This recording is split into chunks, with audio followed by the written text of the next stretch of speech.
Hello बच्चों, कैसे हैं आप लोग। आशा करता हूँ कि आप लोग अच्छे होंगे। जैसा कि आपको बता चुका हूँ कि बहुत दिनों बाद मैं ऑनलाइन पढ़ाने जा रहा हूँ और वीडियो भी साथ साथ अपलोड कर रहा हूँ। तो आज हम लोग क्लास 12th के chapter 8 human health and disease के बारे में जानेंगे। Human health and disease. Human health मतलब मानव स्वास्थ्य और डिजीज मतलब रोग होता है। हिंदी में इसको हम लोग बोलते हैं मानव स्वास्थ्य एवं रोग के बारे में हम लोग जानेंगे। बहुत सारे बच्चे इसको पढ़ चुके होंगे। मैं रिवीजन के तौर पे इसको आपको पढ़ा रहा हूँ।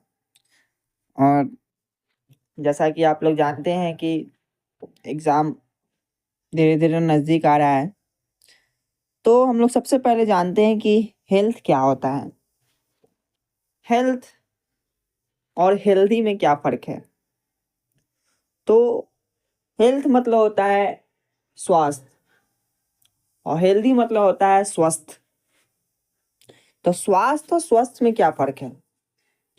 तो अगर बात करें हम हेल्दी का, तो स्वस्थ वो हैं जिसका हेल्थ अच्छा हो, मतलब जिसका स्वास्थ्य अच्छा हो, तो उसको हम लोग स्वस्थ बोलेंगे। हेल्थ के बारे में हम लोग पहले सबसे पहले जान लेते हैं। तो सबसे पहले हेल्थ को के बारे में, या जिसको हम कह सकते हैं फादर ऑफ मेडिसिन के बारे में बताए थे हिप्पोक्रेट्स। कौन? हिप्पोक्रेट्स। देखिए, बहुत ऐसे वर्ड्स है जिसका प्रोनाउंसिएशन गलत भी हो सकता है। जैसे इससे पहले वाले 11th वाले चैप्टर वीडियो में एक वर्ड गलत हो गया था।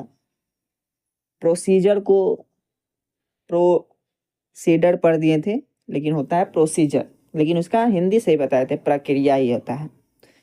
तो हम लोग बिहारी हैं, तो जैसे अमेरिकन इंग्लिश है, जैसे ब्रिटिश इंग्लिश है, उसी तरह हम लोग एक नए इंडियन इंग्लिश को इंट्रोड्यूस कर देते हैं। चलिए, कोई बात नहीं, ऐसे छोटे मोटे गलती होते रहते हैं। लेकिन अगर आप कहीं इसको दूसरे वर्ड में अगर सुनते हैं तो आप उसको एक्सेप्ट कर सकते हैं। चलिए, अभी हम लोग बात करते हैं हेल्थ के बारे में। हेल्थ क्या है। तो हेल्थ के बारे में अलग अलग डिफिनीशन आता है। जैसे बच्चे से पूछा जाता है कि स्वास्थ्य क्या है, तो स्वास्थ्य के बारे में बच्चे बताते हैं कि स्वास्थ्य मतलब बीमारी का ना होना। अगर किसी को बीमारी नहीं है तो उसको स्वस्थ माना जाता है, लेकिन ऐसा नहीं है। इसके अलग अलग परिभाषा है। आप ये भी तो कह सकते हैं कि health is not only absence of disease. Health जो है केवल डिजीज की अनुपस्थिति को ही नहीं कह सकते हैं। हालांकि हिपोक्रेट्स ने यही परिभाषा दिया था कि health is not only absence of disease, मतलब अगर आपको कोई बीमारी नहीं है तो आप जरूरी नहीं कि आप स्वस्थ ही हो सके। इसीलिए WHO का एक परिभाषा है जो आपके इस स्क्रीन पे दिखाई दे रहा होगा कि the state of complete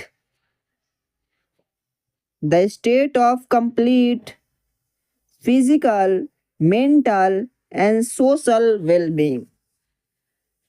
The state of complete physical, mental and social well-beings is called health। मतलब कि वैसा अवस्था, स्टेट मतलब अवस्था, जिसमें आप पूरी तरीके से कंप्लीटली या कंप्लीट फिजिकल मतलब शारीरिक रूप से, मेंटल मानसिक रूप से एंड सोशल सामाजिक रूप से, आप ये तीनों फिजिकल भी, मेंटल भी और सोशल भी। बहुत ऐसे बच्चे ऐसे पूछते हैं कि सोशल क्या होता है। मेंटल तो जानते हैं कि अगर जो व्यक्ति पागल है उसको मेंटली जो है डिजीज कह सकते हैं, तो वो स्वस्थ नहीं है। लेकिन ये सोशली क्या है? तो सोशली कहने का मतलब है कि जो पर्सन काइंड भी नहीं है तो उसको हम लोग पूरी तरीके से स्वस्थ नहीं कह सकते हैं। जैसे हम लोग आम भाषा में बोले कि जो व्यक्ति रूड होता है, ठीक है, तो वैसे व्यक्ति को हम लोग सोशली फिट नहीं मानते हैं क्योंकि वो सामाजिक तौर पे फिट नहीं है। तो WHO के अकॉर्डिंग के अनुसार हेल्थ क्या होता है? The state of complete physical, mental and social wellbeings is called health. इसको हम लोग इस तरह से हेल्थ को डिफाइन कर सकते हैं। अगला है कि health simply does not means disease free condition. इससे पहले हम बता चुके हैं कि हेल्थ को ऐसा नहीं कि health is not only absence of disease. तो वही बात को लिखा हुआ है कि हेल्थ को साधारण तौर पर या साधारण परिभाषा में ये मतलब नहीं है कि आप डिजीज फ्री कंडीशन में हो, आपको कोई बीमारी नहीं है तो आप हेल्दी हैं। और फिजिकल फिटनेस, अब शारीरिक रूप से अगर स्वस्थ हैं तो आप हेल्दी हैं, ऐसा नहीं है। तो हेल्थ के बारे में आप लोग समझ गए। हेल्थ के बारे में सबसे पहले डिफाइन हिपोक्रेट्स और इंडियन आयुर्वेदा ने किया था। हेल्थ जो है उसको स्वस्थ रखने के लिए क्या क्या कर सकते हैं, हेल्थ जो है अफेक्ट कैसे होता है उसके बारे में जान लेते हैं। तो दूसरा अगर सवाल बनेगा कि how our health is affected, हमारा स्वास्थ्य जो है कैसे प्रभावित होता है या हम कैसे अस्वस्थ होते हैं, तो इसके बारे में 2-3 पॉइंट है। जैसे अगर किसी पर्सन के पास जेनेटिक डिसऑर्डर है, जेनेटिक डिसऑर्डर कहने का मतलब है कि अगर कोई पर्सन के पीढ़ी दर पीढ़ी, जनरेशन टू जनरेशन कोई डिजीज पास कर रहा है, ट्रांसमिट कर रहा है, तो उस वैसे पर्सन के डिजीज को हम लोग जेनेटिक डिसऑर्डर कहते हैं, जिसको अनुवांशिक विकार बोलते हैं। The defect which child inherit from its parents, वैसा डिफेक्शन या वैसा दोष जो बच्चों में उसके अभिभावक मतलब पेरेंट्स के थ्रू आता है, तो उसे हम लोग जेनेटिक डिसऑर्डर बोलते हैं।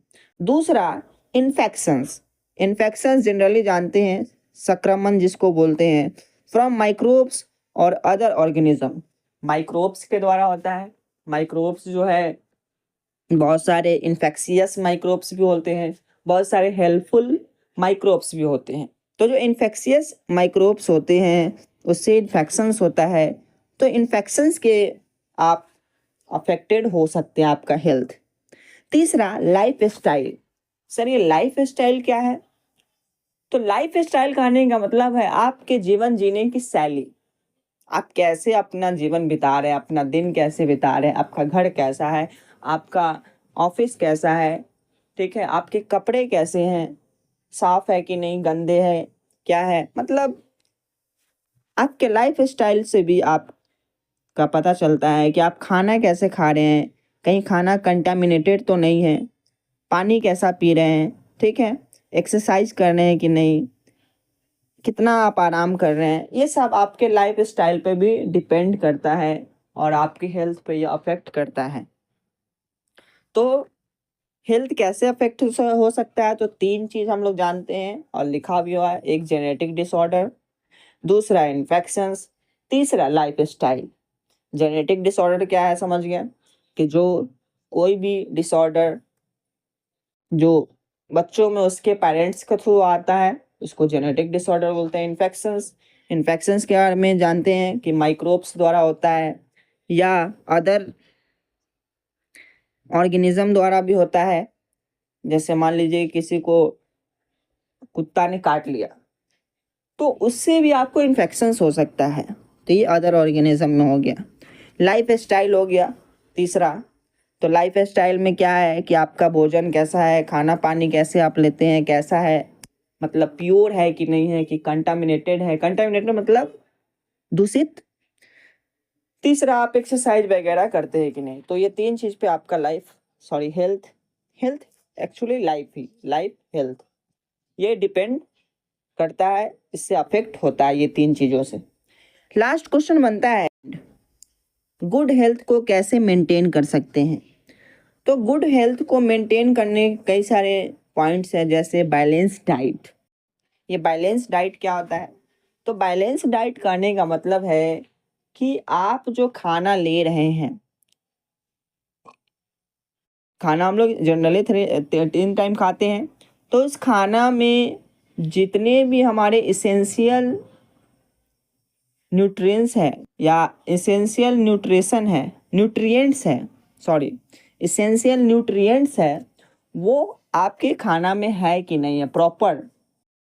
अगर आप सिर्फ कार्बोहाइड्रेट ही खा रहे हैं, प्रोटीन नहीं ले रहे हैं, मतलब प्रोटीन वाले फूड्स नहीं ले रहे हैं या मिनरल्स वाले फूड्स नहीं ले रहे हैं, तो आपका बैलेंस डाइट सही नहीं रहेगा। तो बैलेंस डाइट मतलब प्रॉपर न्यूट्रिएंट्स होना चाहिए खाने में, चाहे कार्बोहाइड्रेट हो, प्रोटीन हो, मिनरल्स हो, फैट्स हो, ये सारे प्रॉपर होने चाहिए। इसी को हम लोग बोलते हैं बैलेंस डाइट। ठीक है।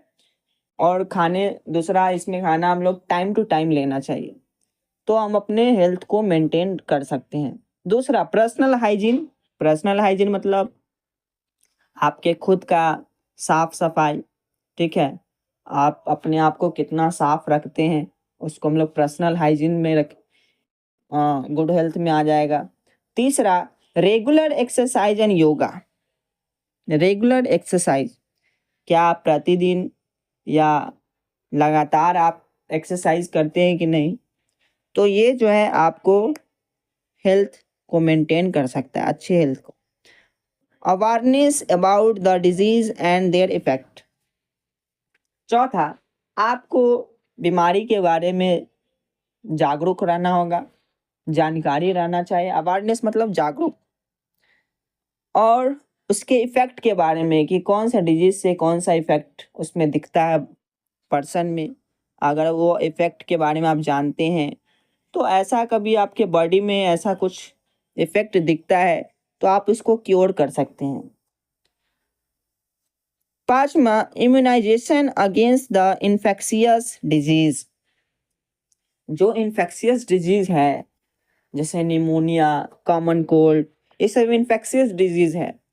तो इस इन्फेक्शियस डिजीज से के खिलाफ आपको इम्यूनाइजेशन करना चाहिए। इम्यूनाइजेशन मतलब रक्षात्मक सुई होता है, जिसको हम लोग इम्यूनाइजेशन बोलते हैं। अगला, प्रॉपर डिस्पोजल ऑफ वेस्टेज। जो वेस्टेज निकलता है, चाहे वो यूरिन हो, चाहे वो डिस्पोजल होना चाहिए, या घर से जो कुछ कचरा निकले उसका भी प्रॉपर डिस्पोजल होना चाहिए। कंट्रोल ऑफ वेक्टर्स, आसपास जो वेक्टर्स वगैरह है, जैसे मच्छर वगैरह, मक्खियाँ वगैरह, उसको कंट्रोल करके रखना चाहिए। Maintenance of hygienic food and water. साफ खाना पानी जो है उसको लेना चाहिए, मतलब उसमें आपको खाना पानी में कोई समझौता नहीं करना चाहिए। ठीक है। तो गुड हेल्थ के लिए 5 6 7 8 बातें हैं, जैसे balance diet, personal hygiene, regular exercise, awareness about the disease and their effect, immunization against the infectious disease, proper disposal of wastage, control of vector, maintenance of hygienic food and water। Hygienic मतलब बता ही चुके हैं, hygienic मतलब होता है साफ। तो ये आपका कुछ गुड हेल्थ के लिए ये मूल मंत्र है, जिसको आप अपने दैनिक जीवन में भी इस्तेमाल कर सकते हैं। तो आज के लिए बस इतना ही। हेल्थ क्या है, हेल्थ किस चीज़ से अफेक्ट होता है, और गुड हेल्थ को मेंटेन करने के लिए क्या क्या करना चाहिए। चलिए, इतना आज के लिए काफ़ी है। बहुत बहुत धन्यवाद।